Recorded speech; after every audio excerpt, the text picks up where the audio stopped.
This is the Humanist Report with Mike Figueredo, sponsored by Amazon, Audible, HostGator, GameFly, and supporters of independent media like you.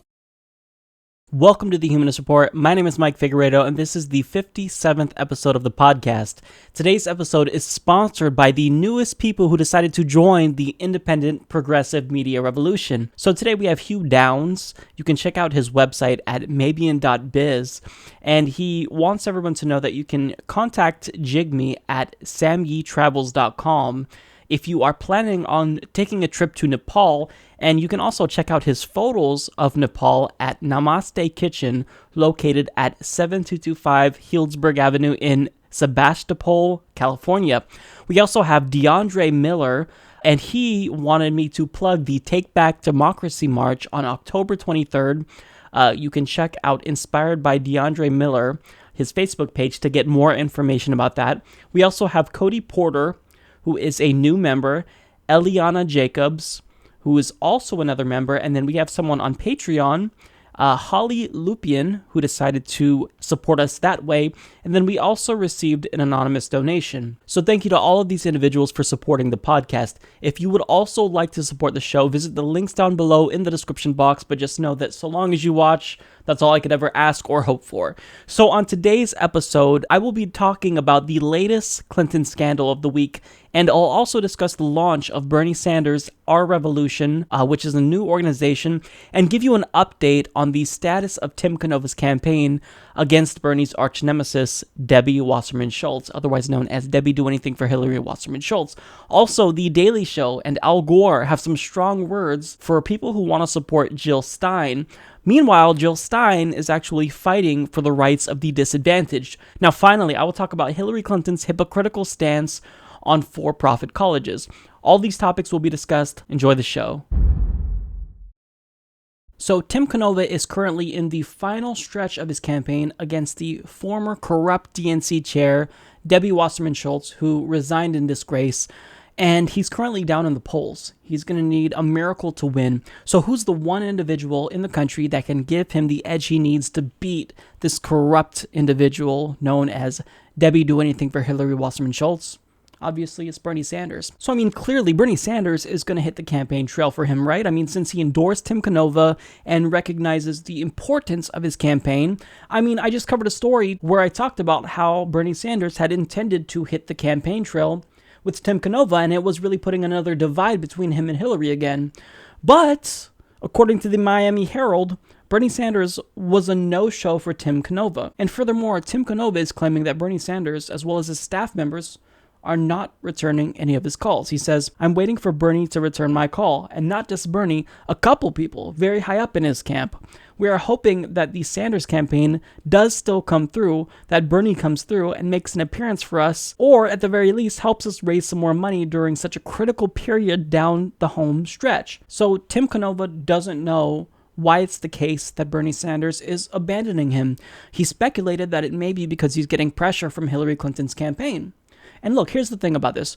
Bernie Sanders, he can rest, okay? He doesn't have to come out and campaign for anyone. If he's going to do that, I would hope that he would support Tim Canova. But I would understand if he's going to rest. He's 74 years old. He ran a fantastic campaign. I'm not going to fault him if he decides to take a vacation. But the problem is that he's not doing that. In fact, in an interview with the Washington Post published just on August 19th, Bernie said that he would be hitting the campaign trail with Hillary Clinton and said he was actually looking forward to it. He said, quote, "I feel very strongly that Donald Trump would be a disaster for the country. I want to do everything I can to see that Secretary Clinton wins." That's puzzling because currently Hillary Clinton is ahead of Donald Trump, beating him in basically every single poll. So it's unnecessary for you to pour salt in the wounds of your supporters and be a surrogate for Hillary Clinton after everything that was done. So I don't get that. I don't get why you would choose to ditch Tim Canova for Hillary Clinton. It doesn't make sense to me, but that's not all. So I want to share a clip from TYT Politics hosted by Jordan Sheridan, where he talks about why it's likely that Bernie Sanders intentionally chose to abandon Tim Canova. Take a look. Bernie Sanders, during his Our Revolution speech, previewing what the organization would be about, he named 5 candidates of many, but he spotlighted 5 candidates. Absent from that mention was Tim Canova. We're not talking about Tim Canova running for election in November when there's still a little time. Tim Canova's race is in 5 days. Bernie Sanders didn't just forget Tim Canova. Bernie Sanders didn't forget to mention Tim Canova. This was a deliberate choice by Bernie Sanders not to mention Tim Canova. And by the way, shout out to Jordan Sheridan for fantastic work. He's an excellent journalist. I would encourage everyone to check out his channel. But in the end, this really, really hurts. When you take into account the fact that Debbie Wasserman Schultz, just like in the Democratic primary, is getting dirty against Tim Canova. She's using voter suppression tactics against him. And also the fact that members of the Democratic establishment are coming to bat for Debbie Wasserman Schultz. You have Hillary Clinton, Bill Clinton, civil rights legend, John Lewis, Nancy Pelosi, all coming to campaign for Debbie Wasserman Schultz. Yet the one person who could make a difference, Bernie Sanders, is leaving Tim Canova out to dry. Look, I shouldn't have to explain to Bernie how important Tim Canova's campaign is. His opponent, Debbie Do Anything for Hillary Wasserman Schultz, sabotaged your campaign, Bernie. She slandered your name. Not only that, but she has a super PAC and is bankrolled by large corporations. Tim Canova isn't. So if he wins, he'll show corporatist Democrats everywhere that you don't need to be funded by big money to win elections. And yet, Bernie Sanders is nowhere to be found, seemingly because he made some kind of a deal with Hillary Clinton and said, you know, if you give me X, Y, and Z policy concessions, or put it in the Democratic platform, I'll lay off of Debbie and I won't campaign for Tim. I don't know what the hell's going on. I don't know what the issue is here. But let me explain something to Bernie Sanders that I want to make very clear. I don't know if he's going to see this video, probably not, but if he does, think about this. That feeling that you felt when Elizabeth Warren abandoned you and chose to run away from you during the Massachusetts primary, that's what Tim Canova is feeling right now. So of all people in the world, I would expect you to have the most amount of empathy for Tim Canova. But for whatever reason, you've chosen to distance yourself from Tim Canova at a crucial point when you very well could be what makes or breaks his campaign. I have no clue what to make of this. I've been someone who has been an adamant defender of Bernie Sanders.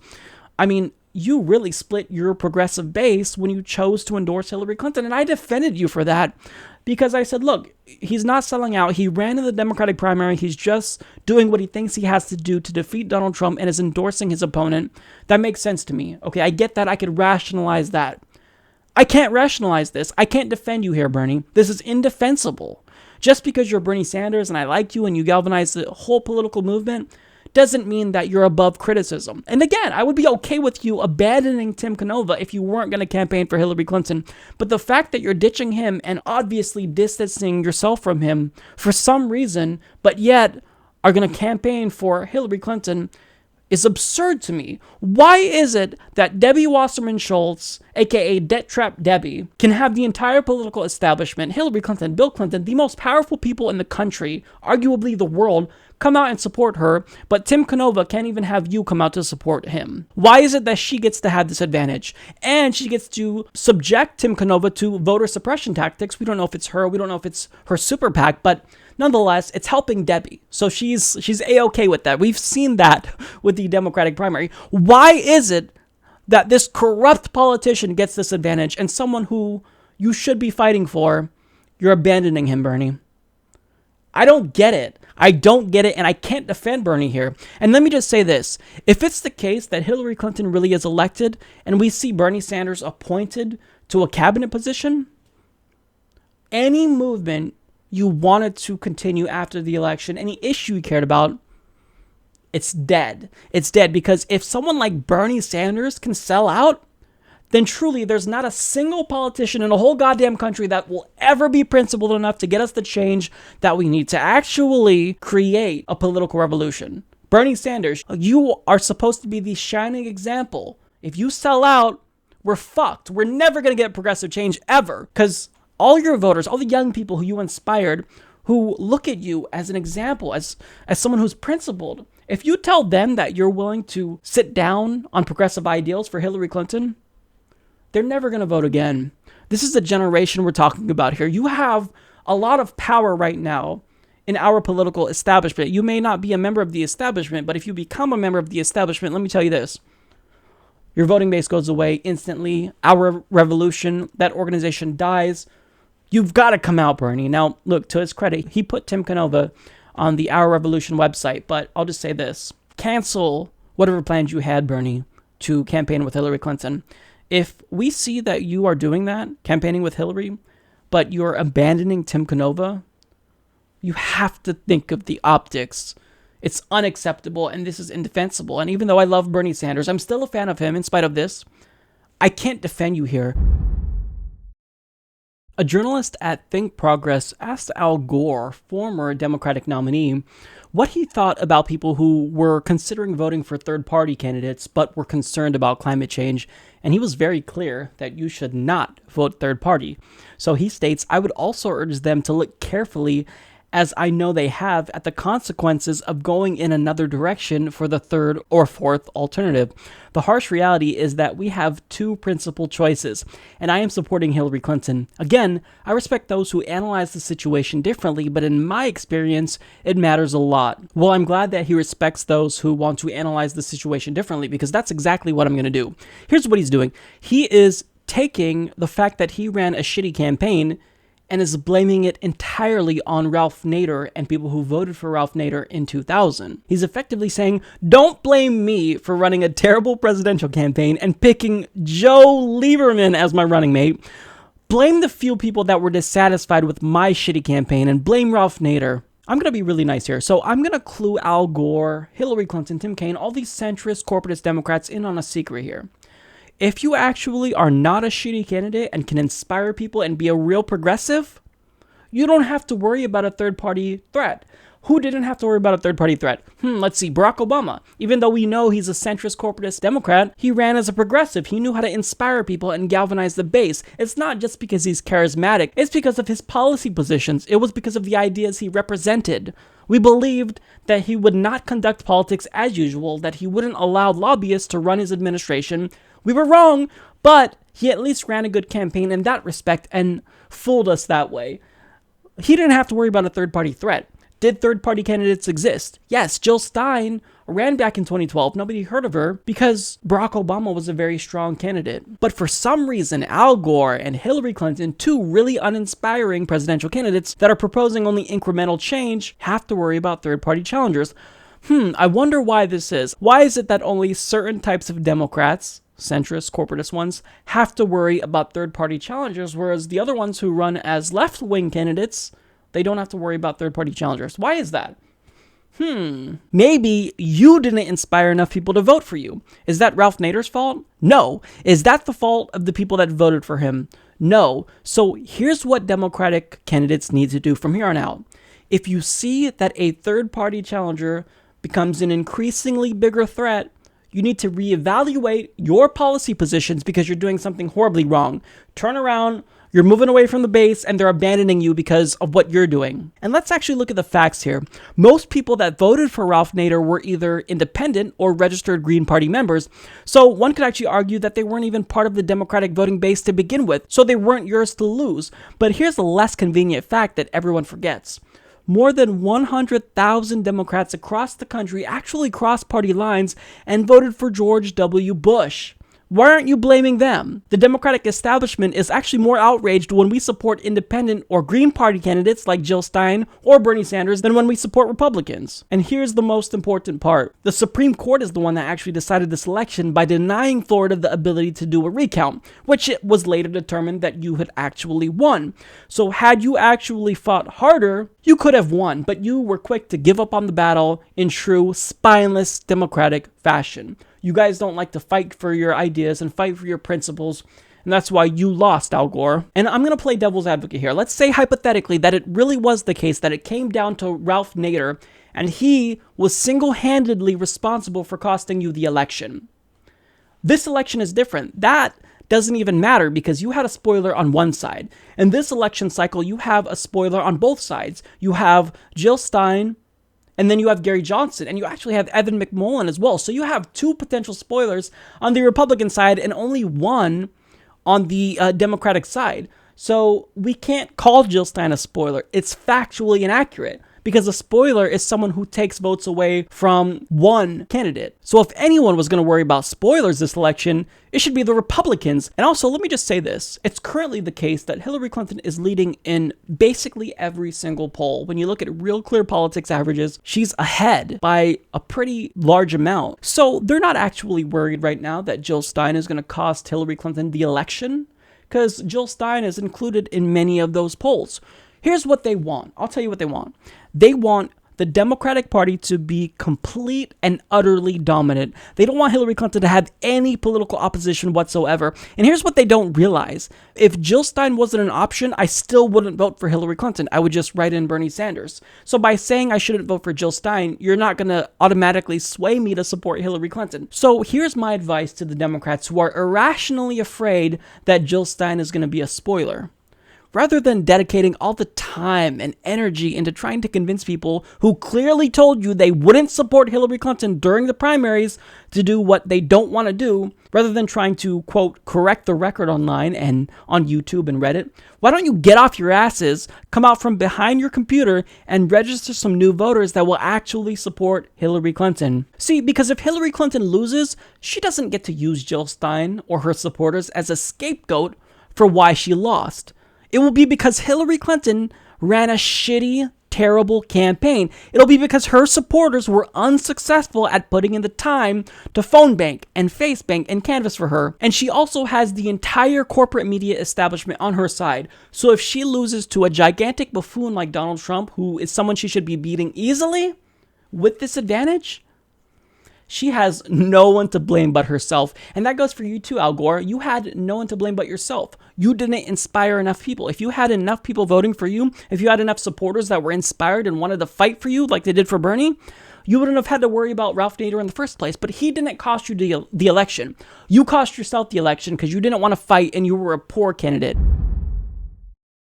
So after Bernie Sanders exited the Democratic primary, he promised that he would create several organizations to carry on the torch of his historic campaign. And I'm happy to report that the first organization has launched, called Our Revolution. So here's a clip of Bernie Sanders talking about that at its launch event. Tonight, I want to introduce you to a new independent nonprofit organization called Our Revolution, which is inspired by the historic Bernie 2016 presidential campaign. Over time, Our Revolution will involve hundreds of thousands of people. These are people who will be fighting at the grassroots level for changes in their local school boards, in their city councils, in their state legislatures, and in their representation in Washington. We helped write the strongest and most progressive democratic platform in the history of the United States of America. While we did not get everything we wanted, it is fair to say that that document is an extremely progressive document. And let me also say this. If anybody thinks that that document and what is in that platform is simply going to be resting on a shelf somewhere, accumulating dust, they are very mistaken. We are going to make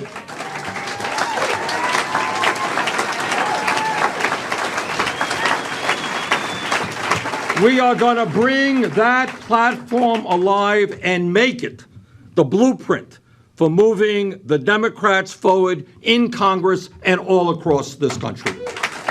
We change the conversation regarding the possibilities of our country. That is what we change.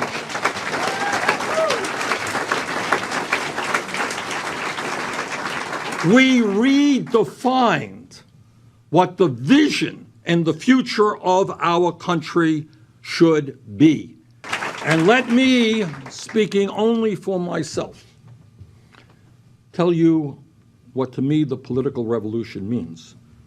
And it means to me nothing less than the transforming of the United States of America, the transformation of our country into a society in which we will not continue to have a handful of billionaires controlling our economic, political, or media life. Now, one would think that this should be an exciting time for progressives, right? Because, I mean, this is what we wanted. We want the revolution to continue past Bernie Sanders because it wasn't never really about Bernie. It was about the ideas that he represented. But the problem is that there are some people that are still really hurt by his endorsement of Hillary Clinton, and they're not inclined to support this organization. And also, a problem is that it's been off to a really, really shaky start thus far. So 8 core staff members have resigned in protest, and the group's entire core organizing department quit as well. And also, there were people in the digital positions that up and left too. So we see mass resignations at the start of this organization. Now, Bernie Sanders even reached out to them and asked them to reconsider quitting, but they just outright refused. So the question is, what the hell is going on? Because these are people who worked with Bernie Sanders' campaign and are now deciding to abandon him when he's trying to have his progressive revolution live on. So what's happening? Well, it seems as though Jeff Weaver, Bernie Sanders' former campaign manager, is at the heart of the controversy. So the New York Times explains that at the heart of the issue, according to several people who left, was deep distrust of and frustration with Mr. Weaver, whom they accused of wasting money on television advertising during Mr. Sanders' campaign, mismanaging campaign funds by failing to hire staff members or effectively target voters, and creating a hostile work environment by threatening to criticize staff members if they quit. Claire Sandberg, who was the organizing director at Our Revolution and had worked on Mr. Sanders' campaign, said she and others were also concerned about the group's tax status. As a 501c4 organization, it can collect large donations from anonymous sources, and that a focus by Mr. Weaver on television advertising meant that it would fail to reach many of the young voters who powered Mr. Sanders' campaign and are best reached online. I left and others left because we were alarmed that Jeff would mismanage this organization as he mismanaged the campaign, she said, expressing concern that Mr. Weaver would betray its core purpose by accepting money from billionaires and not remaining grassroots funded and plowing that billionaire cash into TV instead of investing it in building a genuine movement. The staff members who quit also said that they feared that the 501c4 designation meant that the group would not be able to work directly with Mr. Sanders or the people that he had encouraged to run for office because such organizations are not allowed to coordinate directly with candidates. All right, so there's a lot going on there clearly, so we'll try to unpack it. But first, I'll just say that when it comes to the claim that Jeff Weaver mismanaged Bernie Sanders' campaign, I'm honestly split on this. I don't know whether or not that is true. I didn't work for Bernie Sanders, so I don't know the internal dynamics that went on there, but I'm split. So I'll kind of tell you my thoughts on that. And also, if it is the case that Jeff Weaver did, in fact, create a hostile work environment, that's indefensible. I can't defend him there. But I mean, there's probably some truth to that claim because I did like Weaver because he was very snappy. And I think that with all the dirt Hillary surrogates and the corporate media were trying to throw at him and Bernie Sanders, Bernie needed someone who was kind of a guard dog that would shoot down bullshit. And Weaver was like that. So it's not too surprising to me that someone with that type of personality wouldn't be very fun to work with. And just from an operational perspective, I'm sure that there are some criticisms of Jeff Weaver that they had, which are valid. So sure, you can say that campaign funds would be better spent on X rather than Y, but from my point of view, I didn't get the sense that Jeff Weaver was a bad campaign manager. So I mean, when it comes to that part of their contention with Weaver, I don't know enough about his competency level as a campaign manager from within, but I would probably side with the staffers that resigned and say that there's at least a kernel of truth to what they're saying. But with that being said, here's where I disagree with their criticism of Weaver. So they took issue with him allocating money mostly to television advertising because it fails to reach younger voters who don't watch television. But, I mean, is that the correct strategy? I would argue yes. And this is because when you're running a campaign, you want to focus on the demographics that you don't currently have. Bernie Sanders already had younger voters, so by advertising to them online, it would be a waste of money because they already knew about him. So to actually run these television advertisements and try to attract older voters who Bernie Sanders didn't have the support of, I think that's a good strategy because older voters would never hear about Bernie Sanders if you just advertised online. Whereas younger people, they already knew about Bernie Sanders. It was kind of a word of mouth thing. They saw him online. They watched YouTube videos. They watched progressive media shows like The Humanist Report and Secular Talk and Young Turks. And they heard about him that way. So young people, they know about Bernie Sanders. Old people didn't know about Bernie Sanders. So I think that Jeff Weaver was correct to try to target them by advertising on television. Also, I don't necessarily think that it's fair to say that Jeff Weaver just outright mismanaged Bernie Sanders' campaign, because you have to look at what happened and what he did. Bernie Sanders overcame a 60-point deficit and nearly won in spite of the election fraud and the DNC's attempts to sabotage his campaign. So I mean, when you take that into account, I wouldn't say that a campaign that did that and pulled that off was mismanaged. It doesn't seem correct to me. Now, with that being said, Jeff Weaver is not above criticism, and I'm sure that the people who actually worked closely with him had some legitimate concerns. But the problem is that I didn't work with Jeff Weaver. I saw how the campaign just exploded, but I don't know what happened behind the scenes. And so, moving away from Jeff Weaver, so they were disappointed that they wouldn't be working closely with Bernie Sanders, but Bernie Sanders knows that that's not a good look to hold public office and then have a potentially massive organization. So he doesn't want this to look like the Clinton Foundation 2.0. So I think Bernie Sanders is correct to distance himself, but at the same time, I understand there's this disappointment that they want someone who is responsible for creating this organization and galvanizing the movement to be at the forefront of it. They want him to be the captain of the ship, but if he's going to remain in Congress, that's not possible, and it doesn't look good for him to have this organization that has millions of dollars maybe, and, you know, it just looks bad. It's a bad look, so he can't be associated with it. So I think he's doing the correct thing to distance himself because he doesn't want it to look as though there's corruption going on, even if they're not going to take money from billionaires. Now, getting to that, with that status designation, if they are a 501c4 organization, it does give them the potential to accept donations from billionaire donors. And Claire Sandberg, who's one of the people who is resigning, she said that Jeff Weaver wanted the organization specifically to be set up as a 501c4 so that way they can accept billionaire money. Now, I have no idea if this is true, but Larry Cohen, the board chair of the organization, he's claiming that there will be no donations from billionaires. And I'm actually inclined to believe him, because what happens if this organization does take money from billionaires? You lose legitimacy like that. The people who supported Bernie Sanders are not going to support an organization that's bankrolled by billionaires, because I'm not going to give you my hard-earned dollars. You can get that from the billionaires if you're already taking money from them. So like with Bernie Sanders, I had no problem donating to him. I donated multiple times to him. But with Hillary Clinton, my response to her when she tries to do fundraisers is, no, go talk to George Soros. Go talk to your billionaire donors. You're not going to ask us for money because we actually have to work for a living to make our money. So if they actually were to take money from billionaire donors, it discredit the organization. But on the other side of the coin, as a 501c4 organization, they don't have to disclose the names of their donors. So there's that part. And also, I would think that her skepticism about this organization accepting billionaire donations would probably be because she just distrusts and dislikes Jeff Weaver altogether. So the fact that he's heading it probably gives her a really bad idea in her mind. But there were reports that Jeff Weaver was headed to California to meet with billionaire Tom Steyer to see if he would donate.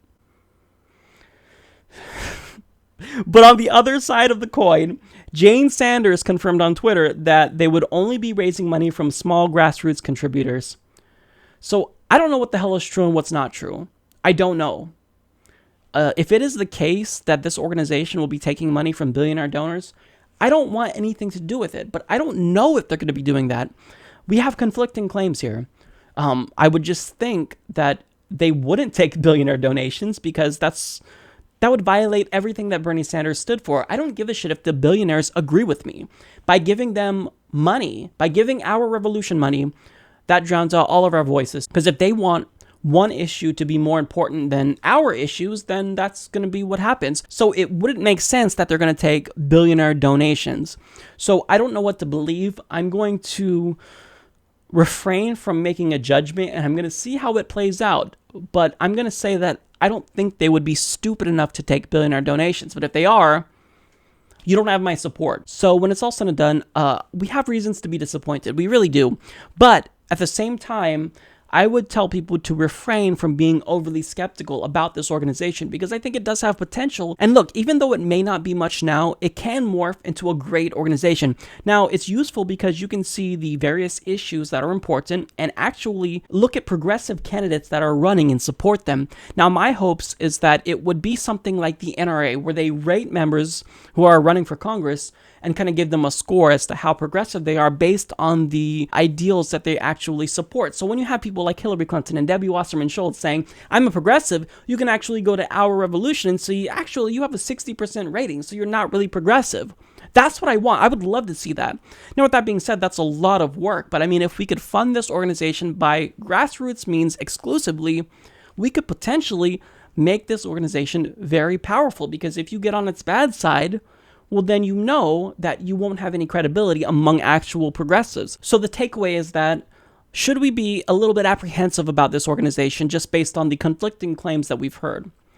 Yeah, we should. But I am not willing to throw in the towel just yet and stick a fork in Our Revolution, because this really could potentially grow into something that's huge. So I would encourage you to get behind this organization, potentially donate to it. I want this organization to succeed, and I'm not willing to just throw it under a bus because it started off rocky. Let's give it a chance. Let's not be overly skeptical about it. Let's try to support this organization, and we need it. We need it. If we really want to fight for progressive policy positions, if we really want to get Bernie-crats elected, I think this organization is potentially an effective way to do that. So I'm going to support this organization.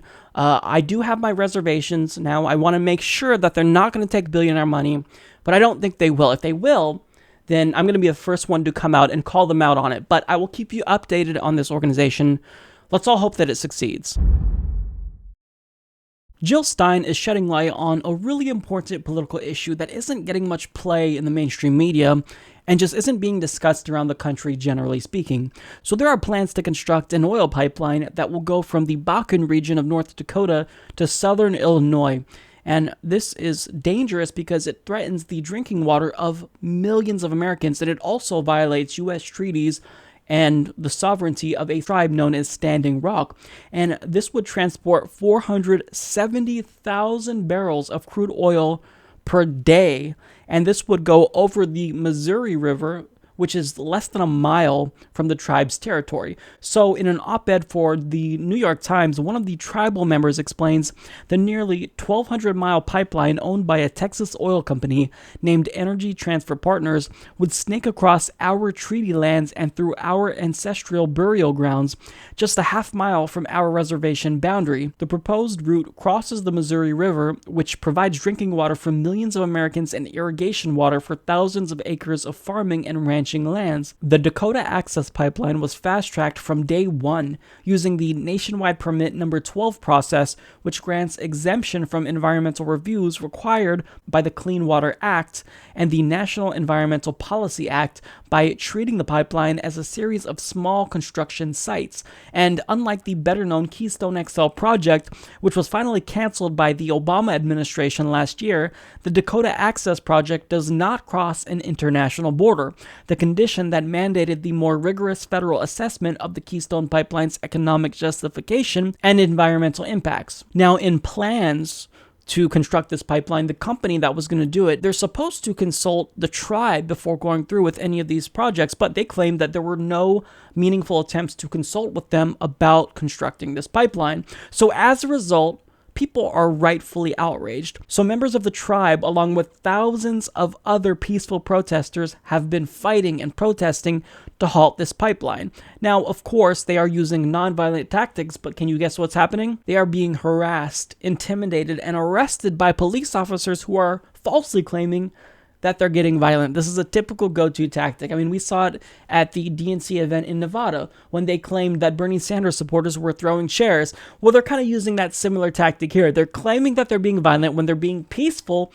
and they're using that as a justification to arrest them under these false accusations. It's just completely ridiculous. So thankfully, Jill Stein and Ajamu Baraka have come to the defense of Standing Rock and the people who don't want this pipeline constructed. And they are saying, we salute the courageous people of the Standing Rock Reservation and their allies who are standing up to protect their land and our future on Earth from the poisonous fossil fuel industry and an economy that puts corporate profits over people and planet.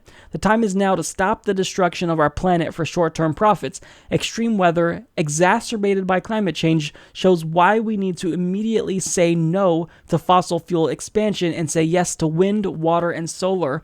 Transitioning to 100% clean, renewable energy, as our Green New Deal program will do, is the path to ending unemployment, halting the climate meltdown, and building a healthier society. It provides a just transition that respects the lives, lands, and livelihoods of Native American communities. It's also the only way forward to a future in which we can survive and thrive. Now, the battle for this has been taken to court, so we won't find out what the court decides until the beginning of September. But until then, I think we need to do everything to make as much noise about this as possible, because this is not okay. This cannot be constructed for environmental reasons and for moral reasons, and for issues like this where only a few thousand people are really speaking out.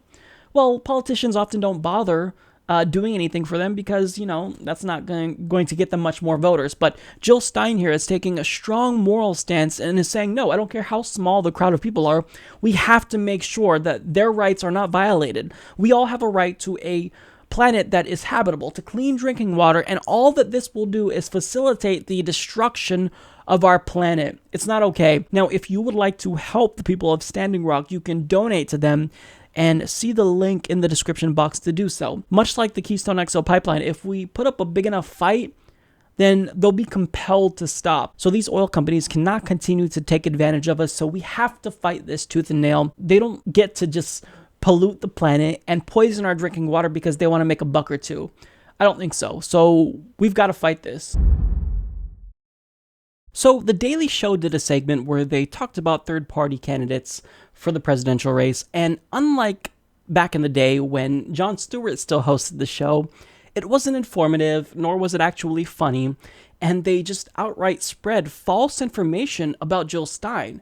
So I was really taken aback by this, because you would think that knowing how disliked Hillary Clinton and Donald Trump are, that Americans, they're yearning for a third and fourth option. So to kind of shit all over that, I mean, even though it's a comedy bit, I took a lot of issues with it, so I can't actually play the clip, but I will link to it in the description box, but I'll try to walk you through what they talked about and where specifically I had issues with them. So to give you guys the setup, he talked about how voters are very dissatisfied with having to choose between Hillary and Donald Trump, but then handed it off to the correspondents. So basically, each correspondent would claim to support either Gary Johnson or Jill Stein, and then Trevor Noah would come in as the pragmatist and the voice of reason and tell them why that was a dumb decision. So it started with Hassan Minhaj, who represented the ridiculous Gary Johnson supporter, according to them, and to shoot down the idea of Gary Johnson, it basically came down to them fear-mongering about him because he likes to smoke pot. Now, it was a comedy bit, again, and they were only poking fun at him, but there wasn't any substance there. Now, when it came to Jill Stein, that's where it really took a turn for the worse. So the female correspondent made her pitch about Jill Stein and said how she wants to move us to 100% clean renewable energy and cancel all student debt. That was great. One joke, however, made me cringe. So they said that Jill Stein was so progressive, it would be as if Hillary Clinton and Bernie Sanders had sex and someone watched it, and that person would be Dr. Jill Stein. Oh, that was really stupid. Now, Hassan Minhaj chimed in and said, how could you support a candidate that's skeptical about vaccines? And they also decided to use what she said about Wi-Fi against her as well. Now, to be fair, the correspondent claiming to be a Jill Stein supporter said that she was only asking for more research. So let's go ahead and stop right there. So to say that Jill Stein is skeptical of vaccines is a complete and utter misrepresentation of her position. Look, let me be clear here. If Jill Stein was an anti-vaxxer, I would not support her. I would not vote for her. I would just write in Bernie Sanders, because I'm someone who is of the opinion that vaccines should be mandatory, because even though it's the case that I am in favor of personal and individual liberty, you don't have the liberty to create public health crises because you're ignorant of science. So I would not support Jill Stein given the potential policy implications that she'd have as an anti-vaxxer. Jill Stein is not skeptical of vaccines, nor is she an anti-vaxxer. Snopes cleared this up. And Dr. Jill Stein herself cleared this up. Take a look. You seem to support vaccines, yet you're evasive about your schedule or the support of the schedule. So I just wanted you to clarify that for me. So that statement about the schedule was taken out of context. So when I was practicing and following issues around immunization, which I am not now, there were concerns at the time about the mercury dose in vaccines and how kids might be loaded up in a way related to that schedule and the presence of thimerosal in the vaccines. And that's what I was referring to, that there were legitimate questions at that time. But I understand those, the thimerosal has been taken out of the vaccines, anything that would be given to a child, and it's no longer an issue. I think there's kind of an effort to divert the conversation from our actual agenda, because the idea that I oppose vaccines is completely ridiculous. So now getting to the Wi-Fi portion, do I agree with her views about Wi-Fi? No, I don't. So I don't have to defend her on that issue because I don't agree with her there. But I never agree with any candidate 100% of the time. But if I'm just being frank here, who gives a fuck what she said about Wi-Fi? I mean, I can't think of any feasible policy positions you could extrapolate from that would be damaging. Is she proposing to ban Wi-Fi? No, she's not. So I don't understand how this is something that would deter me from voting for her if it's effectively harmless, right? I mean, what she's proposing basically is more research when it comes to Wi-Fi. I personally think that maybe we could use the funds elsewhere to study other things, but I mean, this isn't really damaging. She's not going to ban Wi-Fi. It's something that's a relatively benign statement, so I don't really care what she had to say about Wi-Fi. I care about the policies that matter, like her Green New Deal, where she wants to get us on totally renewable energy by 2030. Now, here's the thing. I don't necessarily take issue with that part so much as I do the next part. So there was a portion where they basically said that since third-party candidates have zero chance of winning, you shouldn't support them. So they said, we live in a two-party system. Voting for Jill Stein is like throwing pennies in a wishing well. It's fun to say what you wish for, but that doesn't mean that it's going to come true. Look, and this is an effective argument that many people like to use against third-party candidates. They say, Mike, we live in a two-party system. Voting for a third party will do nothing. Look up Duverger's law. We have a majoritarian electoral system, so they're never going to get elected. So why vote for them? Well, this is my response. I know about Duverger's law. I also know that we've come a long way in political science research since Maurice Duverger. So is it the case that the electoral system has the biggest impact on the effective number of political parties that a country has? Absolutely. However, it's also the case that there are other factors that influence the number of political parties in a country, such as political cleavages. So if you have a lot of societal divisions in a country, if you have a lot of polarization, that could potentially spawn third and fourth parties in spite of the fact that you have a majoritarian system. There's also local parties that pop up, so you have to look at whether or not a country is a federalist or a unitary state. So there's many factors. Also, it's not impossible for a third-party candidate to win. There are no barriers preventing that when it comes to the law. It's just highly improbable. However, that doesn't mean that your vote counts for nothing. See, third-party candidates serve as a crucial form of political opposition to the larger political parties. So even if you live in a two-party system, you want these third parties to exist. Otherwise, those two dominant parties, the duopoly that we see, they get really out of touch. They move away from voters. They disenfranchise voters. And so you have these third parties that really keep them in check and bring them back to where the base truly is. So as the Democratic Party, for example, moves further and further to the right and disenfranchises more and more voters, well, the Green Party's vote share will continue to grow and act as a very important check on democratic tyranny. So in a democracy, you need political opposition parties to prevent the two large parties from doing anything they want to. Now look, with that being said, your vote for a third-party candidate is, in fact, more consequential in swing states, and you have to be cognizant about that as a responsible voter and decide whether or not you care more about defeating Trump or voting against Hillary Clinton. I don't have to make that decision as someone who lives in a deep blue state. But to say to people that their vote for a third-party candidate is meaningless, I think that's a really dangerous statement. And think about this. If you're making the case against the existence of third parties, if you want them to go away, well, then you're literally arguing against democracy, because part of democracy is about political opposition. If people feel as though they're not represented by the two main parties, competition pops up and people gravitate towards that competition. If one of those big parties fails, like the Republican Party, they are headed for failure. The cliff is dead ahead. So it is possible that either the Green or the Libertarian Party could take their place. And also, when you take into account the fact that America has one of the lowest voter turnout rates of any modern industrialized country, I get really nervous when people start spreading the idea that your vote doesn't matter or that you shouldn't support the candidate that you want to. So here's my question to you. Would you just prefer that they stayed home and not vote? Because they don't like Hillary Clinton. They don't want to support Hillary Clinton. And to some people, the only alternative is to just stay home. Like for me personally, if Jill Stein didn't exist, that wouldn't mean that I would just automatically support Hillary Clinton. I would probably just write in Bernie Sanders and protest. So are you truly telling us that we should just stay home rather than support a third-party candidate? Is that really what you're saying? Because it sounds like it. But really, what you want is for us to support the candidate of your choice, that you support. And furthermore, if you really want Donald Trump to be defeated, then you should be happy about the existence of Jill Stein. Because if you really are trying to put up this dichotomy of either a Republican or Democratic candidate, and there are no other options, if they really don't like Hillary Clinton, doesn't that increase the chances that they might go to Donald Trump? So Jill Stein is kind of a buffer that stops them from going to Donald Trump, right? Because, I mean, if we're protesting against Hillary Clinton, then wouldn't some people just vote for Donald Trump out of protest? So look, I mean, the argument is bullshit, and The Daily Show has really gotten out of touch. What you want to do if you want to be successful, Trevor Noah, and not go the way of the dodo like Larry Wilmore's show went, you actually have to tap into your millennial base. They don't like Hillary Clinton.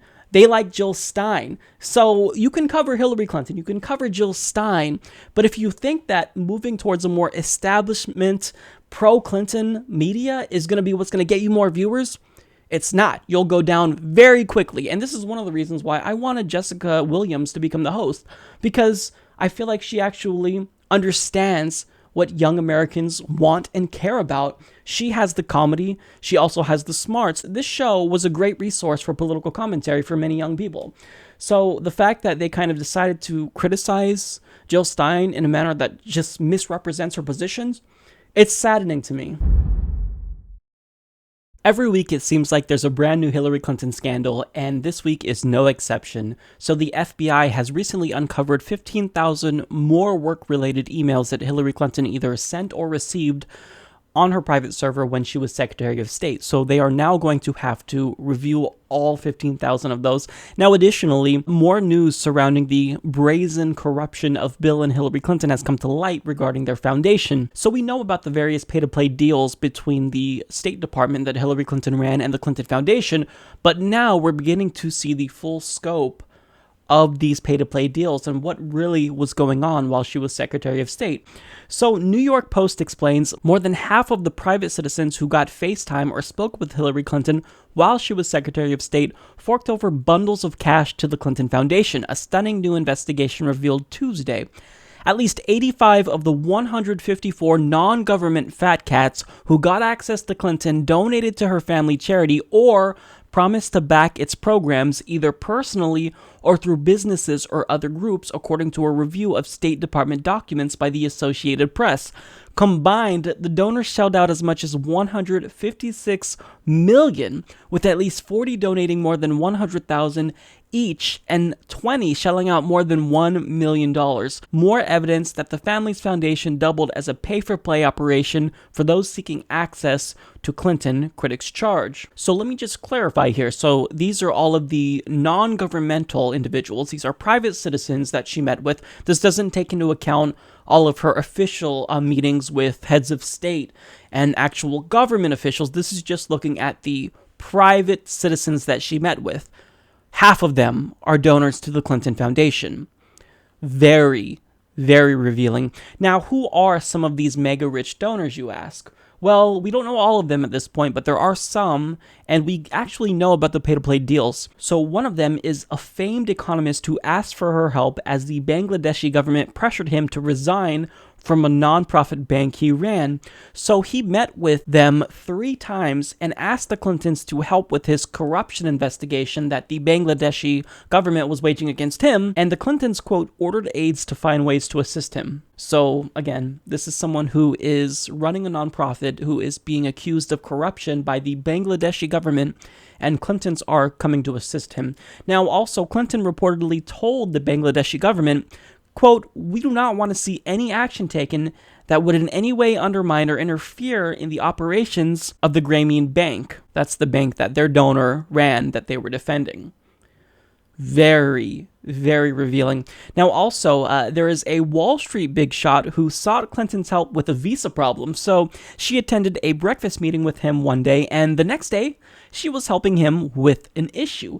Now, also, he donated $250,000 to $500,000 to the Clinton Foundation. We don't have the actual amount, but just know that he made a very sizable contribution to her foundation, and all of a sudden, she's helping him. Interesting. Now, there are also Estee Lauder executives who met with the Clintons while her department worked with their corporate charity, and also they were donors. There was the Slim Fast billionaire S. Daniel Abraham, who is a Clinton fundraising bundler and foundation donor, who was listed in Clinton's date books for 8 meetings with her at various times.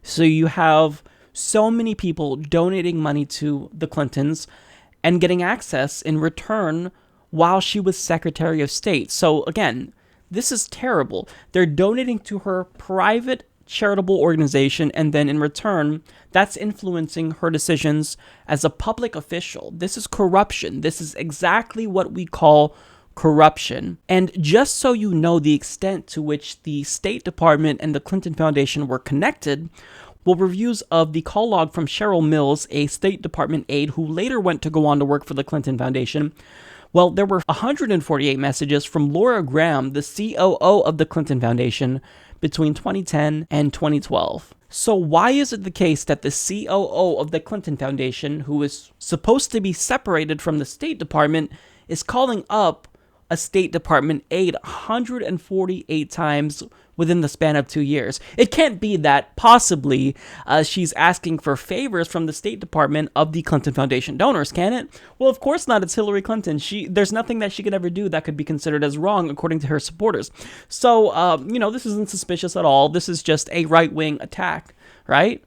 No, it's not. And this is absolutely terrifying. This should be really scary to anyone who is worried about money in politics and is just generally worried about corruption and the integrity of our democracy. Now, anticipating the pushback I'll get from Hillary Clinton supporters, they're going to say, Mike, look, there are many nonprofit organizations that the State Department is going to work with. That's just part of the job.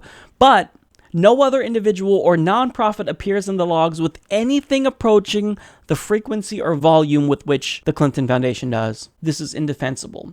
This is corruption. And there was a Washington Post article that actually tried to justify this, saying, oh, really? What this just shows is that people are going to make a mountain out of a molehill, because the real story here is just that many people wanted to meet with Secretary Clinton. Well, of course, you're going to want to meet with the Secretary of State. So why is this even an issue?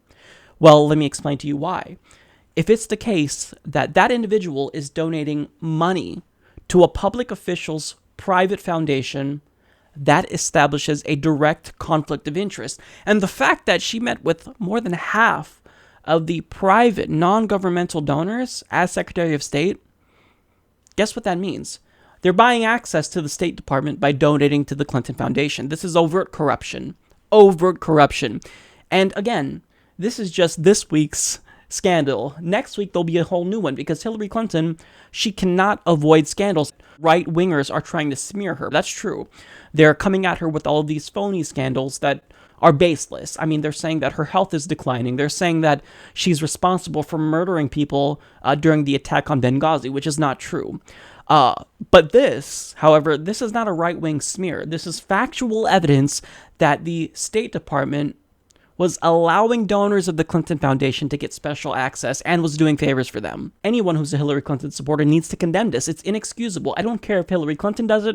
I don't care if Mitt Romney does it. I don't care if Bernie Sanders does it. This is wrong unequivocally. There's no conditions for this. So this is absolutely terrifying that the scope of corruption of the Clintons, it's just brazen. They don't even care. And they're just flaunting it in our face at this point. And I'm just excited to see the next revelation from next week, because who knows what's going to come out then.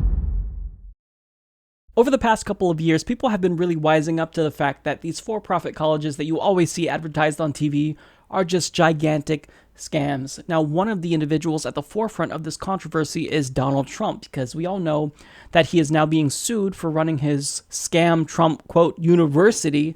And the actual instructors that worked for him alleged that they weren't really teachers so much as they were salespeople who were doing any and everything possible to extract more money from their victims that they were already scamming. Now, Hillary Clinton, she condemned this type of behavior and referred to Trump's scam university as, quote, a fraud and a scam, and also stated his own employees testified that Trump U, you can't make this up, that Trump U was a fraudulent scheme where Donald Trump enriched himself at the expense of hard-working people. Now, she's not just targeting Trump University. So additionally, according to the New York Daily News, candidate Clinton has vowed to crack down on predatory for-profit schools as part of a broader plan to help lessen crippling student loan burdens on millions of Americans. The College Affordability Plan, posted to Clinton's campaign website, dubs for-profit colleges as institutions that have too often taken advantage of borrowers, and promised to crack down on the abusive practices of for-profit colleges that defraud taxpayers while burdening students with debt for educational programs of no value. So from this, it's very clear. Her stance is unequivocal. So even though it's the case that Hillary Clinton may have taken money from defense contractors and the for-profit prison industry and Wall Street, well, at least we can say that she's on the right side of history when it comes to for-profit colleges, right? Yeah, not so fast. Bill Clinton accepted nearly $18 million in payments from a prominent for-profit education company, despite the fact that his wife, Democratic presidential nominee Hillary Clinton, has made criticism of such firms a cornerstone of her education policy proposals, a new report alleges. The former president took at least $17.6 million from Laureate International Universities, a large for-profit education conglomerate that runs at least 80 schools and universities across the world, in exchange for a 5-year role as honorary chancellor, NBC News reported. As part of that job, which Clinton held from 2010 to 2015, the former president traveled the world talking up the advantages of the company's schools, according to the network. So this is pretty bad, right? She is taking one stance, but her husband is taking an entirely different stance. Well, just you wait. There's more. Complicating the picture even more is the fact that Doug Becker, the founder of Laureate, has donated up to $5 million to the Clinton Foundation. And it appears that Hillary Clinton, during her tenure as Secretary of State, but before her husband was hired by the company, wrote to a top aide that she wanted officials from the school added to a State Department dinner guest list. And according to emails released by the State Department, Clinton, in 2009, described the company as the fastest growing college network in the world and mentioned that it was started by Doug Becker, who Bill likes a lot. So it looks like when it comes to the two mainstream political choices that you have someone who created for-profit colleges, and then you have someone who took an unseemly amount of money from them. So you can choose between a pro-for-profit college candidate or a pro-for-profit college candidate if you're voting for Hillary Clinton or Donald Trump. But are we really surprised? I mean, when you look at education, that's one sector of society, like healthcare, that we should never economize and make it so that way we can profit off of it, because the intrinsic value of education, it just merits us to take extra care in protecting education and making sure that people are getting a good, effective education that will help them either get jobs or just grow as a person. But when you have these neoliberal people like Hillary Clinton who claim to be liberal but want to allow for privatization so these corporations can come in and profit off of things that are supposed to help people, then you never get any change. Because if the Democrats do it, if the Republicans do it, if everyone in our political establishment is in favor of privatizing and profiting off of things that are supposed to help us and help society and the economy grow, you will never get change. So Hillary Clinton can talk the talk all she wants about for-profit colleges, but she's not walking the walk. If you take $18 million, if your husband worked for a massively profitable for-profit education center, quote, education center, you're not against for-profit colleges. I'm sorry. I can't believe anything you say. You are very much in favor of them. So your unequivocal stance, it doesn't mean much. And the fact that you critique Donald Trump, it just shows that you're hypocritical. Because even if it's the case that Trump University may be a bigger scam than Laureate, it's a for-profit college. It's still a scam. So Hillary Clinton is a huge hypocrite on this issue. And I'm not surprised. I know other people aren't surprised, but this is something that needs to be advertised because we have to call her out on her bullshit. If she's going to say one thing but do another behind closed doors, that's not acceptable. So we have to make sure that we keep the pressure on these candidates, even if you're voting for them. If you're a supporter of Hillary Clinton, odds are you're liberal. And if you're liberal, you shouldn't support these types of scam for-profit universities. It's not acceptable. So you too have to put the pressure on Hillary Clinton. Well, that's all I got for you guys. I want to thank you all for tuning in so loyally every single week and welcome everyone who just found us to the channel. Thanks to the members, the subscribers, and anyone who clicks that like button. And if you made it this far in the video, kudos to you. So I will see you guys next week. I hope you guys enjoyed the show. Take care.